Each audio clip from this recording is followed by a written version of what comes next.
ကျွန်တော်ဒီနေ့ central subnet အကြောင်း share လုပ်မယ် central subnet အကြောင်းကို share မလုပ်ခင်ကျွန်တော် diagram အရင်ရှင်းပြမယ်ကျွန်တော် diagram မှာရှင်းလေးပဲ LAN 1IP ရှိတယ် 1 ဘက်အချမ်းရှိတယ် LAN ဘက်အချမ်းရှိတယ် 1 ဘက်အချမ်းမှာ 192.168.101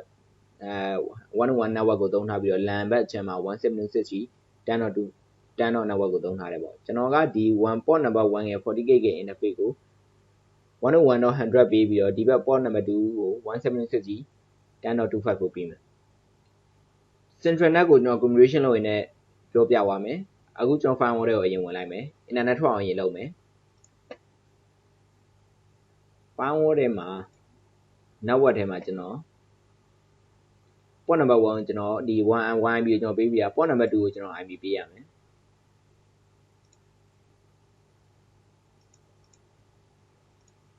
LAN ပေးလိုက်မယ် LAN area ကို LAN လို့ပေးလိုက်မယ်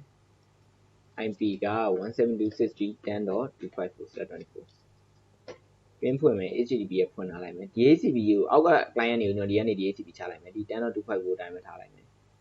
enable this policy ထားမယ် okay ပေါ့ဒါဆိုလို့ရှိရင် interface နှစ်ခုကို IP ပေးပြီးသွား interface တစ်ခုကို IP ပေးပြီးသွားဆိုရှင်ကျွန်တော် policy run မယ် policy ကို run တဲ့အချိန်ကြလို့ရှိရင်ကျွန်တော်ဒီမှာ IP4 policy ဆိုပြီးတော့ရှိတယ် Central Net ကကျွန်တော်တို့ဒီအချိန်မှာ policy ရေးလို့ရှင်လို့ရှိရင် NAT ကဒီ policy ထဲမှာ NAT ကတခါတည်း on အပိတ်အဖွင့်ကိုဒီမှာတခါတည်းလုပ်လို့ရတယ် NAT ကိုတကယ်လို့ဒါကကျွန်တော်တို့ firewall ရဲ့ profile ပေးမှာပေါ့တကယ်လို့ firewall ကိုဒီ system ထဲက setting ထဲမှာ firewall mode ကို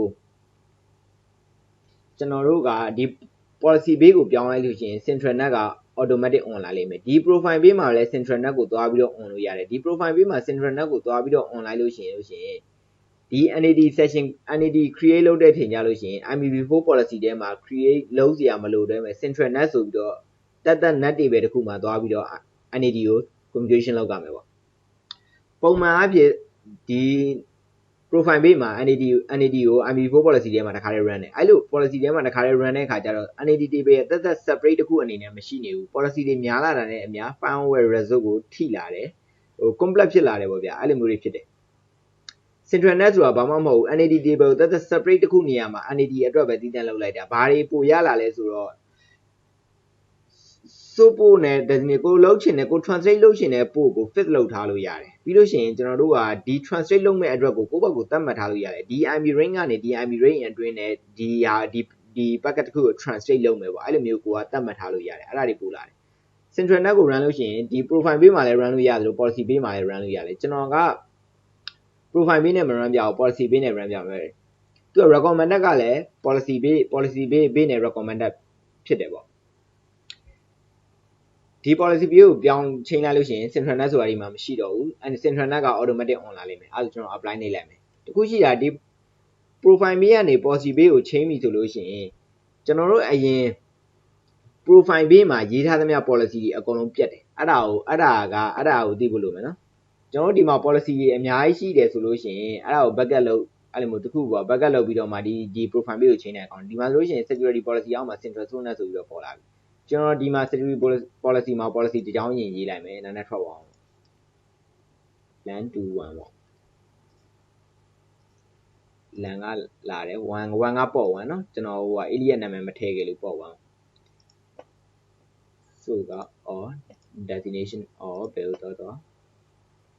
ဒီမှာ application တွေပါကိုယ့်ဘာကိုစိတ်ကြိုက်သတ်မှတ်လို့ရတယ်เนาะကျွန်တော် default အတိုင်းပဲသွားလိုက်တော့မယ်ဒီမှာ log out section ထားမယ်ပြီးဒီမှာ NAT ကျွန်တော်တို့လုပ်စရာမလိုတော့ဘူး NAT ကိုသူကတည်တံ့ separate Central Subnet မှာလာပြီးတော့လုပ်ပေးရမယ်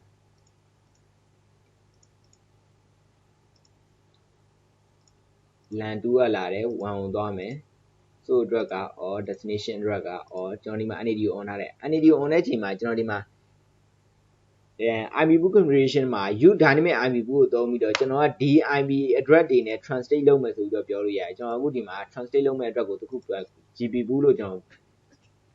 GP book ဆိုပြီးတော့နာမည်တစ်ခုပေးလိုက်မယ်ဒီနေရာမှာကျွန်တော်က 192.168.101 တော့101ကနေပြီးတော့120အထိကျွန်တော်ပေးလိုက်မယ်192.168.101 เนาะ120ပေါ့120ပေးလိုက် overload နဲ့ NAD overload နဲ့ပဲတောင်းမယ်နော်ဒီ overload တွေ1 to 1 တွေကတော့သိမယ်ထင်တယ်အဲ့ဒါတော့မပြောတော့ဘူးကျွန်တော် okay နှိပ်လိုက်မယ်ပြီးရင်ဒီဟာနဲ့ကျွန်တော်သုံးမယ်ဒီ U algorithm interface နဲ့သုံးလို့ရှိရင် NAD က translate လုပ်တဲ့အခါကျလို့ရှိရင်ဒီ algorithm interface IP 192.168.101 100တခုတည်းနဲ့ပဲ translate လုပ်လိုက်မယ်ဒီကျွန်တော်က U dynamic IP pool ဆိုတော့ဒီ pool ထဲမှာရှိတဲ့ IP တွေနဲ့သူ့ဘာသူ section တစ်ခုချင်းစီကို translate လုပ်ပါလိမ့်မယ်ဒီ section တစ်ခုကို 192.168.101.1 နဲ့ translate လုပ်ပြီးနောက် section ကို 192.168.101.2 နဲ့ translate လုပ်ရင်လုပ်နိုင်မယ်အဲ့ဒါကသူ့ဘာသူ protocol ကိုကျွန်တော် ANI နဲ့ပဲထားလိုက်တော့မယ် protocol ANI မထားပဲနဲ့ဒီမှာလာပြီးတော့ဟိုလုပ်လို့ရတယ်ကျွန်တော်ဒီမှာ chain နဲ့ပုံစံလောက်ဒီမှာ protocol number တွေရဲ့ chain ပါတယ် protocol number က0ကနေ255အထိ256ခုရှိတယ်နော်အဲ့ဒါကသွားကြည့်ရင် protocol number တွေသွားကြည့်ရင်သိတယ်အဲ့ဒါကြီးမပြောတော့ဒီမှာ port မပင်လုပ်လို့ရတယ် explicit port မပင်မှာကျွန်တော်တို့ fit port ကိုဘယ် port ဒီ source port ကိုမပင်လုပ်လို့ရတယ်ပေါ့အဲ့ဒါကိုကျွန်တော်မလုပ်တော့ဘူး animated source ကြီး okay နှိပ်လိုက်မယ်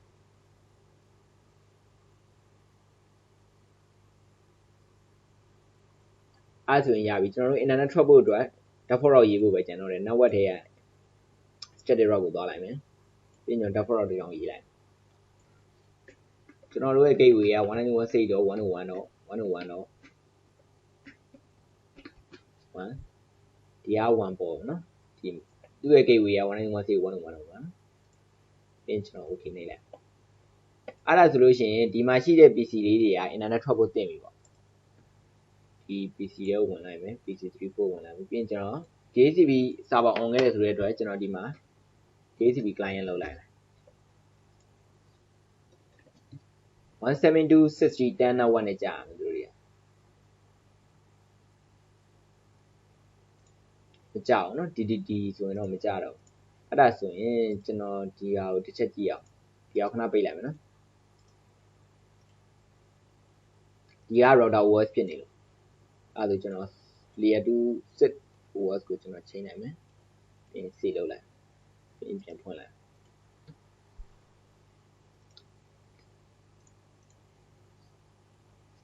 ချက်ပြန်တောင်းမယ်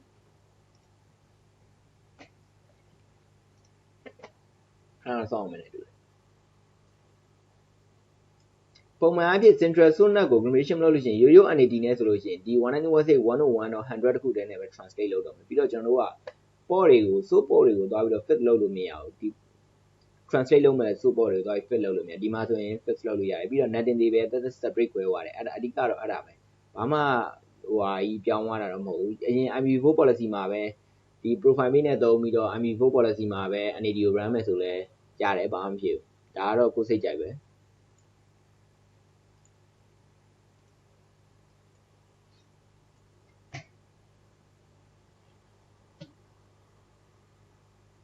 ရပြီရတော့အမိကြရနော်10.2နဲ့ကြအဲ့သူက10.3နဲ့ကြမယ်တူ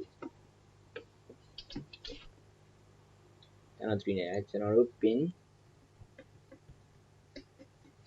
internet ထွက်နေပြီကျွန်တော်တို့ policy လေးရေးပြီးသွားပြီ default route လေးရေးပြီးသွားပြီအားကြောင့်မလို့ internet ကထွက်နေပြီ internet ထွက်နေပြီဆိုတော့ကျွန်တော်တို့ central net က translate လုပ်သွားတဲ့ပုံကျွန်တော်တစ်ချက်လောက်ကြည့်ကြည့်အောင်အဲ့လိုတစ်ချက်လောက်ကြည့်ပြီးတော့ကျွန်တော်ဒီမှာတောက်လျှောက်ပင်းထားမယ်တောက်လျှောက်ပင်းထားမယ်ပြီးလို့ရှိရင်ကျွန်တော်ဒီ interface ကို port number 1ကိုကျွန်တော် capture ဖမ်းမယ်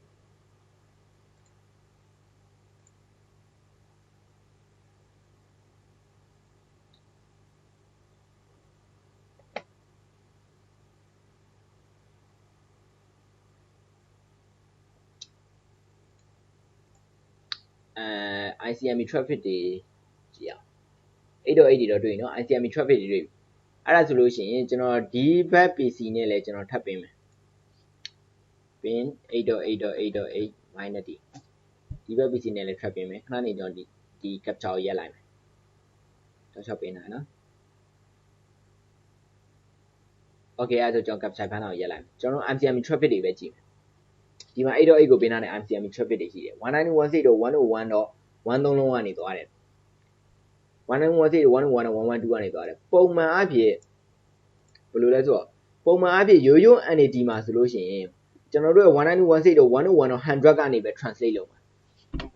ဒီမှာကြတော့အဲ့လိုမဟုတ်ဘူးကျွန်တော်သတ်မှတ်ထားတဲ့ range တစ်ခု IP pool တစ်ခုကနေပြီးတော့ translate လုပ်နေအောင်ကျွန်တော်ဦးနာတော့ 192.168.101.101 နေ 101. 120ထိကျွန်တော် I mean GB pool ဆိုပြီးတော့ pool တစ်ခု create လုပ်ခဲ့တယ်ဒီမှာ central net ထဲမှာကျွန်တော် pool တစ်ခု create လုပ်လိုက်အဲ့ဒီ pool ထဲမှာကျွန်တော်ပေးထားတဲ့ address နဲ့ပဲသူက translate လုပ်နေမှာဒီ GB pool ဆိုတဲ့ address ဒီမှာ101တော့ကနေ101တော့ဒီ120ထိအဲ့ဒီ pool တွေကအတိုင်းပဲသူက translate လုပ်နေမှာဒီမှာကြည့်လိုက်ကျွန်တော်ဒီမှာ PC နှလုံးကနေပင်းထားတယ်ကျွန်တော်ပင်းထားတာတွေရက်လိုက်တော့နော်